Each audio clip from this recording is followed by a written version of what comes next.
murderers, I'm murdering murderers.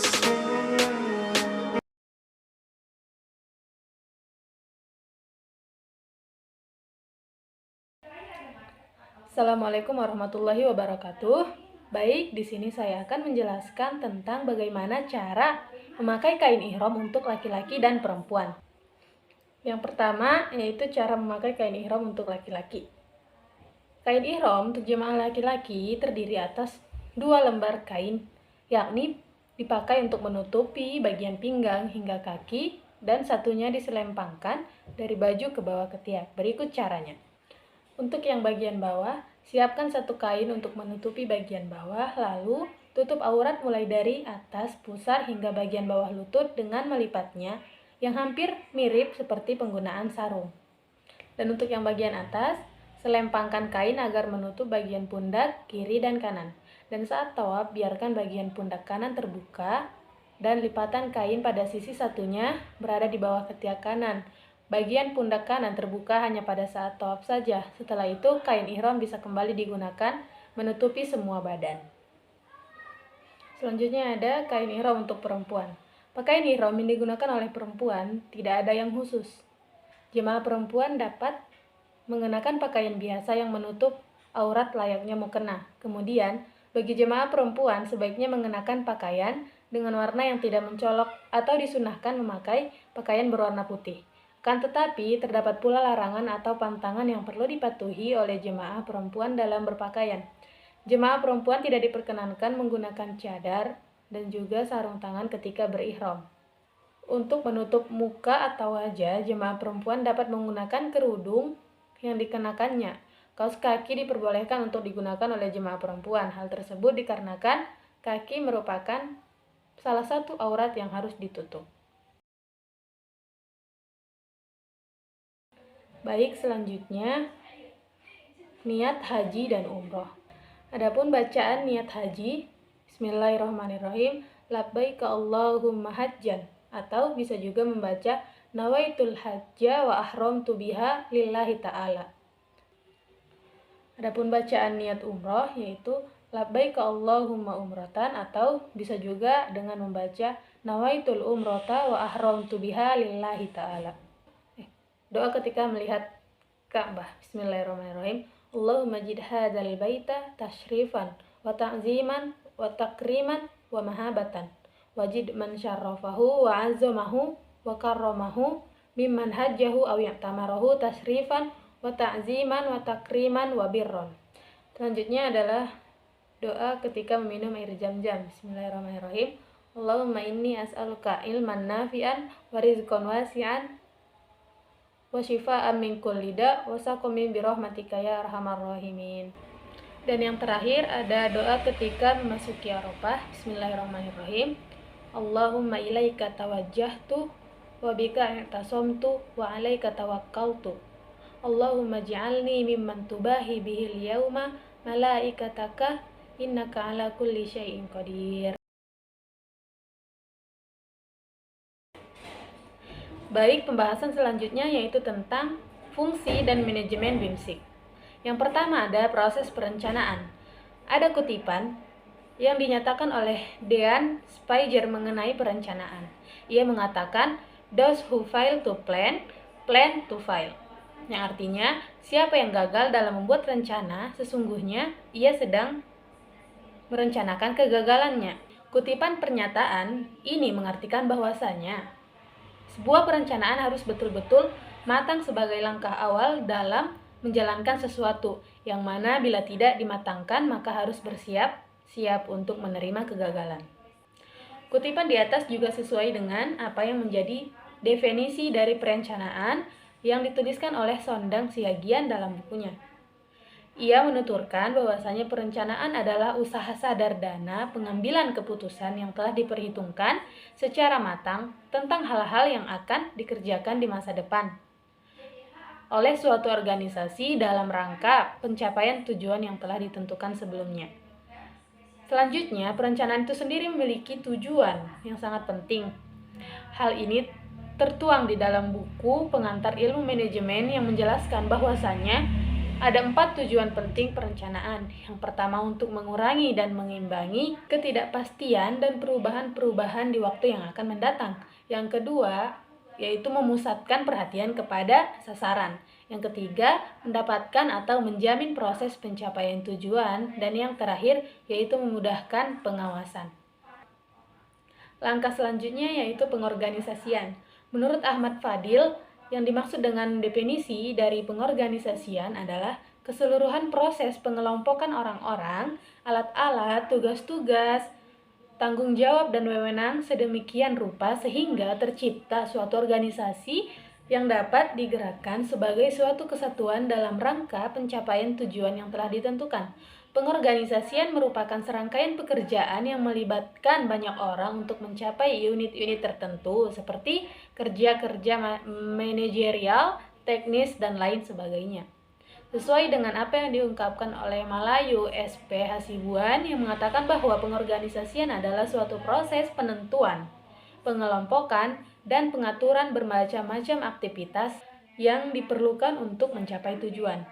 Proses pengorganisasian dalam manajemen dapat dilakukan melalui 6 tahapan, yaitu menetapkan tujuan organisasi, menetapkan tugas-tugas pokok anggota organisasi, melakukan pembagian tugas-tugas pokok menjadi tugas-tugas yang lebih rinci, mengalokasikan sumber daya yang tersedia, memberikan arahan-arahan untuk tugas-tugas dan melakukan evaluasi atas hasil-hasil dari strategi pengorganisasian yang telah dilakukan. Tahap selanjutnya yaitu tahap penggerakan. Penggerakan ini dapat didefinisikan sebagai keseluruhan usaha, cara, teknik, dan metode untuk mendorong para anggota organisasi agar mau dan ikhlas bekerja dengan sebaik mungkin demi tercapainya tujuan organisasi dengan efisien, efektif, dan ekonomis. Fungsi penggerakan tidak terlepas dari fungsi manajemen lainnya. Fungsi penggerakan dan pelaksanaan dalam istilah lainnya yaitu motivating atau membangkitkan motivasi, directing atau memberikan arah, influencing atau mempengaruhi, dan commanding atau memberikan komando ataupun perintah. Tahap berikutnya yaitu pengawasan. Pengawasan diartikan sebagai usaha menentukan apa yang sedang dilaksanakan dengan cara menilai hasil atau prestasi yang dicapai dan kalau terdapat penyimpangan dari standar yang telah ditentukan, maka segera diadakan usaha perbaikan sehingga semua hasil atau prestasi yang dicapai sesuai dengan rencana.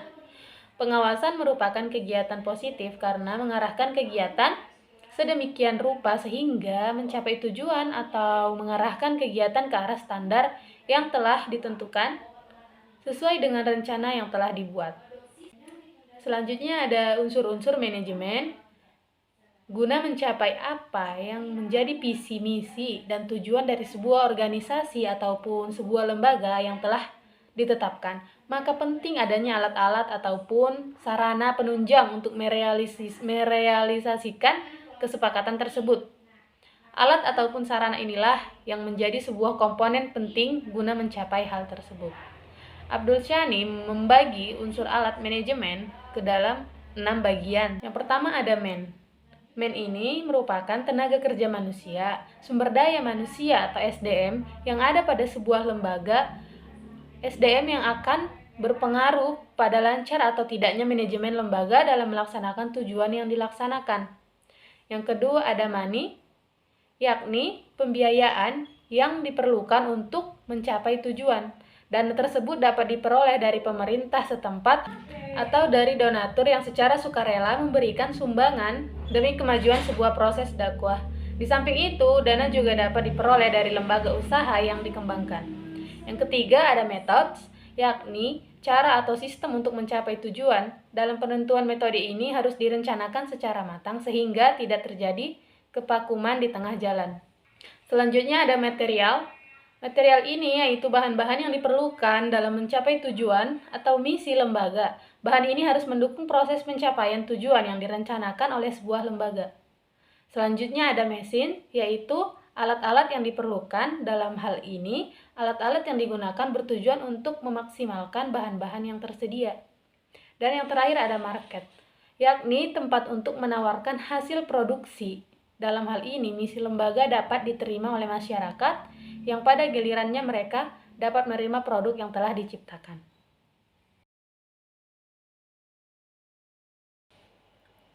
Baik, pembahasan selanjutnya yaitu tentang metode dan bentuk bimbingan manasik haji.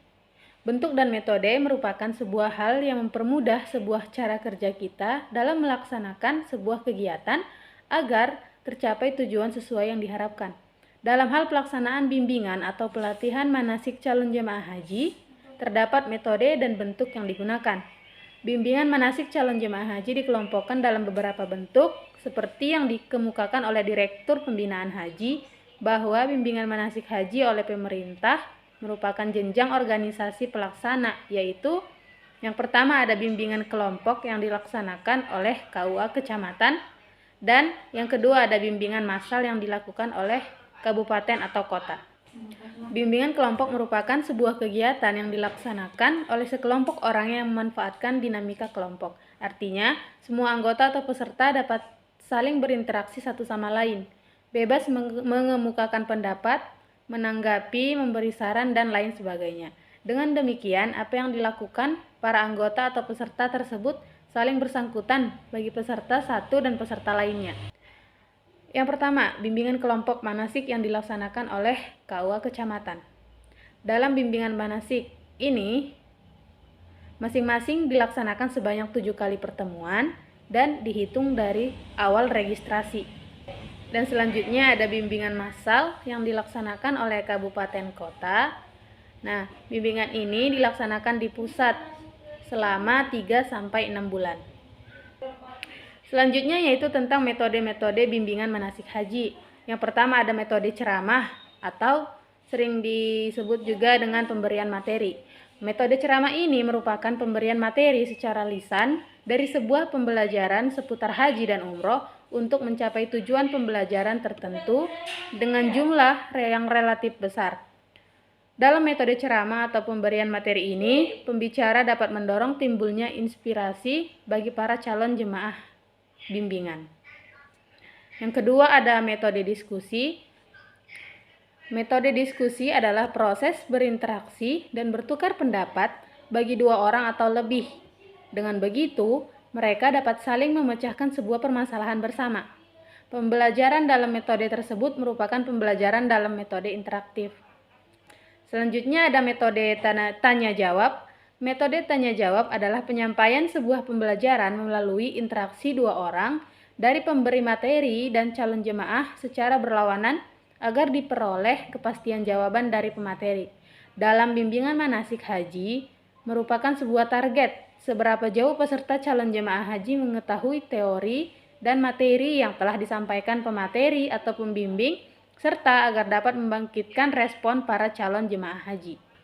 Dan yang terakhir ada metode simulasi.